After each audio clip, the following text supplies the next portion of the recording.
इतकी बिघाडी झाली आहे की पिछाडीच चालली आहे, पुढे जातच नाहीत, तरी पण खुश आहे. सन्मान असा काही असा, आम्ही हिंदुत्वाचा झेंडा हाती घेतल्यानंतर तुम्हाला अंगाला काही मुंग्या येण्याची गरज नाही. तुम्हाला तुमच्या धर्माचा अभिमान आहे, आम्हाला अभिमान असता कामा नये. कोणत्या गावचा नाही? सर्व धर्म समभाव मी मानत नाही.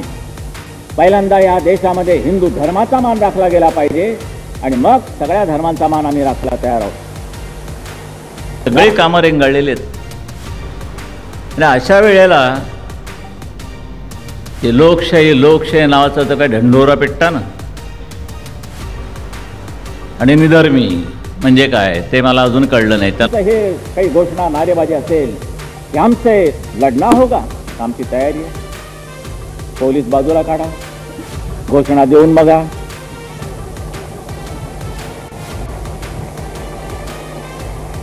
परत घोषणा देण्यासाठी जिवंत राहणार नाही तुम्ही.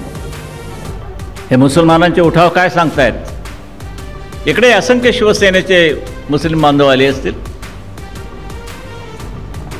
पण प्रत्येक वेळेला सहानुभूती नाही.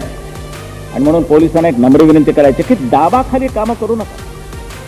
वरून दाब आला असेल, खालून दाब आणण्याचं सुद्धा आमच्याकडे तंत्र आहे. फक्त चिंता एवढीच, तुमचं काय होईल? वरून दाब खालून दाब, तुमचं सँडविच होईल. मला तरी कळलं की नाही कोण असतो. हा ढंढोरा आता बस झाला. लोकशाहीने काय तुमचे प्रश्न सुटणार नाहीत, आणि सुटले असते तर शेतकरी, कामगारी, मध्यमवर्गीय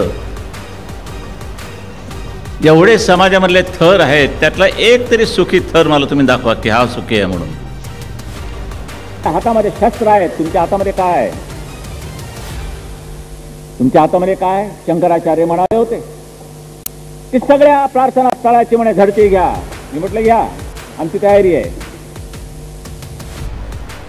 माझी जात बघितल्यानंतर तो गप्प बसला. खरं सांगायचं म्हणजे जरा विचार करा, आपला नक्की शत्रू कोण? मी तर म्हणेन मुसलमानांपेक्षा हिंदूच हिंदूंचे शत्रू आहेत. आमचीच माणसं आम्हाला प्रश्न विचारतायत, खेचतायत. तुम्ही स्वायत्त आहात, स्वतंत्र आहात, सांगा सरकारला जे न्याय असेल तेच आम्ही करू. शिवसैनिक जर चुकला तर त्याला आम्ही क्षमा करणार नाही. तर तुमचा काँग्रेसवाला जरी चुकला तरी त्यालाही क्षमा केली जाणार नाही. कारण आम्ही काही पक्षाचे 4 आणा मेंबर नाहीये. लाव गोधरा गोधरा गोधरा हे सगळं झालं, त्या गोधराकडे दुर्लक्ष करायचं आणि अहमदाबादमध्ये काय चाललंय त्याच्याकडे जास्त दिट्टा उकारून बघायचं. सगळे कॅमेरे, सगळे पत्रकार, सगळे सर्व काही मोरी गेलेच पाहिजे. बरं, जो गेला तू बसतोयस. करण्यात नाही, समाजकारणात सुद्धा चालणार नाही. म्हणून मी हिंदूंना जागे करतोय, मारामारी करण्यासाठी नाही. आम्हाला दंगली नको.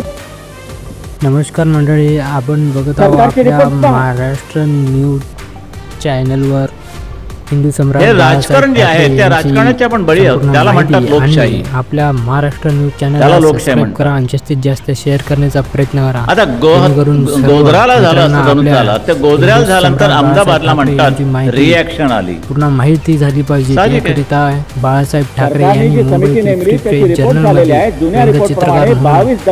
आपल्या कारकिर्दीची सुरुवात केली होती. आणि अशाच प्रकारे आपले हिंदू सम्राट बाळासाहेब ठाकरे यांनी आपल्या महाराष्ट्रावर असे संस्कार टाकले की आपली समोरची पिढी येणारी तीही कोणाला घाबरणार नाही, असे आपल्या हिंदू सम्राट बाळासाहेब ठाकरे यांनी संस्कार टाकलेले आहेत. आणि ठाकरे यांनी 2012 पर्यंत सगळे रडताकडे बोंबा मारतात. योगदान देणे दोन हात कमी पडतात म्हणून आणखीन जास्त असतं, त्याच्या सगळ्या हाताने मारले चित्र काढली होती.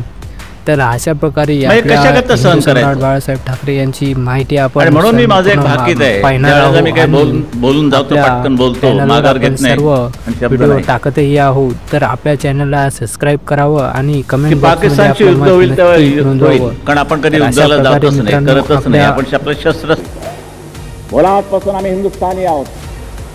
हा देश आमचा आहे. पण क्रिकेटच्या मॅच मध्ये पाकिस्तानचा विजय झाला आणि हिंदुस्थानचा पराभव झाल्यानंतर आणि त्यांनी टर्रेबाईने आमची बघायचं त्याशी तो एक कोण आला होता अस्तकला प्रभूचा, खूप चावण्याचा प्रयत्न केला पण मी काय जाऊन दिलं नाही. म्हटलं तू तुझे दात दाखव, मी माझे दात दाखवतो. मशिदीमध्ये जा, नमाज पाडा, पण वाढू नका. रस्त्यावरती येऊन लोकांची गैरसोय करू नका. तुम्ही कोणी असाल जा, तुमच्या ख्रिश्चन असाल जा चर्चमध्ये जा, त्यांचं तर फार सुंदर चाललेलं असतं, हे आपल्यासारखं नसतं. अरे बंदीवाले ते बरं असतं. पण पाकिस्तानशी युद्ध होईल त्या युद्ध होईल, पण ह्या देशामध्ये पहिल्यांदा यादवी युद्ध होणार आणि त्याची बीजं पेरली गेलेली आहेत. गंभीरतेनं जाऊन प्रसन्न वातावरणात काही चांगल्या गोष्टी आहेत त्या चांगल्या म्हणायलाच पाहिजे. प्रतापगडावरती अफजल खानची कबर आहे आणि तिथे शिवरायाचा पुतळा पण आहे.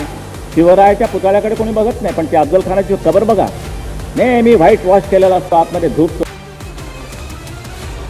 नमस्कार मंडळी, आपण बघत आहोत आपल्या महाराष्ट्र न्यूज चॅनलवर बाळासाहेब ठाकरे यांचे वक्तव्य. आणि त्यांनी आपल्या वक्तव्यामध्ये सांगितले की हा शिवसैनिक कधीच गद्दारकी करणार नाही, असंही त्यांनी त्यांच्या वक्तव्यातून सांगितलं. परंतु काही आपल्या हिंदू समाजात लोक आहेत, ते म्हणजेच की हिंदू समाजालाच मागे ओढण्याचं काम करतात आणि मराठी माणसाला पुढं जाऊ द्यायचं नाही याचंही एक धोरण ठेवतात आणि कशा प्रकारे आपल्या हिंदू समाजासोबत गद्दारकी करतात हे मुस्लिम समाज आहेत. परंतु त्यांच्याकडून आत्तापर्यंत आपल्याला गद्दारकी दिसलीच आहे. त्यामुळे त्यांनी आपल्या वक्तव्यातून सांगितलं की आपला मराठी माणूस असूनही आपल्या मराठी माणसाच्या पाठीमागे खंबीर राहावं, असं नाही की त्यांनी मागं ओढण्याचा प्रयत्न करावा, असंही आपल्या हिंदू समाजाच्या वतीने आपले हिंदू सम्राट बाळासाहेब ठाकरे यांचे वक्तव्य.